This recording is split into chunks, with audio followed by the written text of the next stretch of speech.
Merhaba, kanalıma hoş geldiniz. Bugün sizler için havuçlu pasta tarifi vereceğim.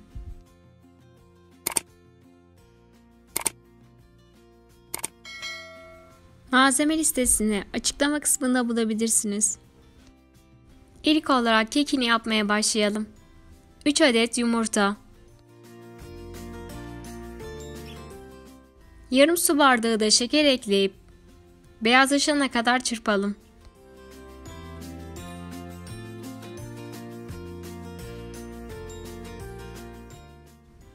Daha sonra 1 su bardağı sıvı yağ, 1 su bardağı da yoğurt ekleyelim.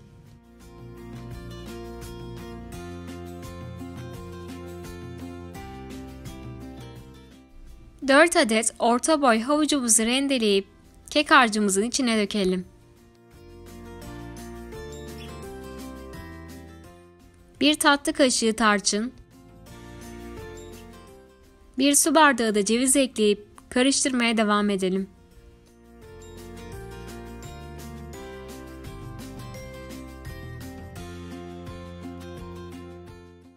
Sonra unumuzu eklemeye başlayalım.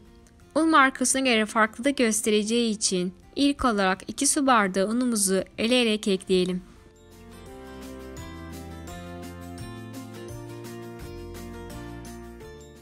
Bir paket kabartma tozu ve 1 paket de vanilya ekleyelim.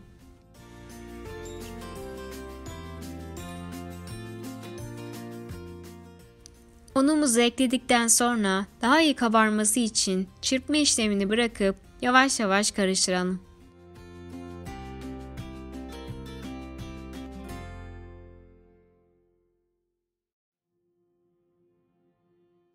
Kek harcı bu şekilde hızlı hızlı akıyorsa dikkatli bir şekilde yarım su bardağı veya 1 su bardağı daha un ekleyebilirsiniz.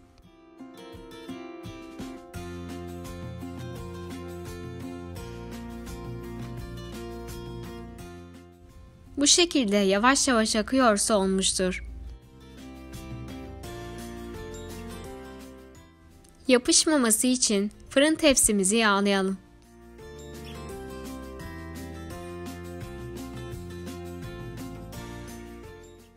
Daha sonra kek harcımızı dökelim.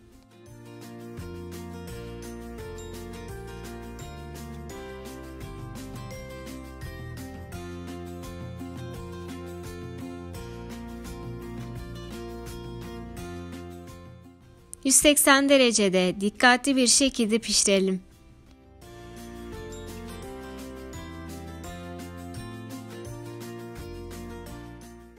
Kekimizin içinin pişip pişmediğini kürdan ile anlayabilirsiniz. Kürdanı batırdığınızda kuru çıkıyorsa kekiniz olmuştur. Kekimizi fırından çıkardıktan sonra dinlendirelim. O sırada üzeri için muhallebisini yapalım. 1 su bardağı şeker, 1 su bardağı un ve 5 su bardağı süt ekleyelim.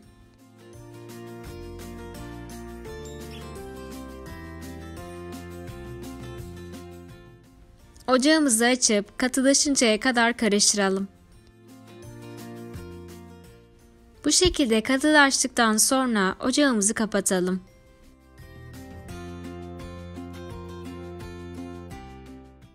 Kekimizin üzerine dökelim.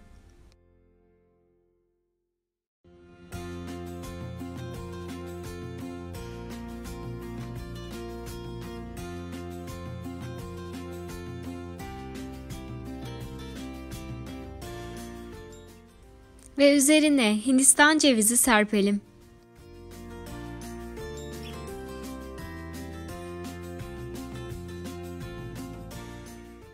Daha sonra tatlınızı yarım saat kadar dinlendirin. Ve istediğiniz gibi kesip servis yapabilirsiniz.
Farklı lezzet arayanlar için muhallebili havuçlu pastamız hazır.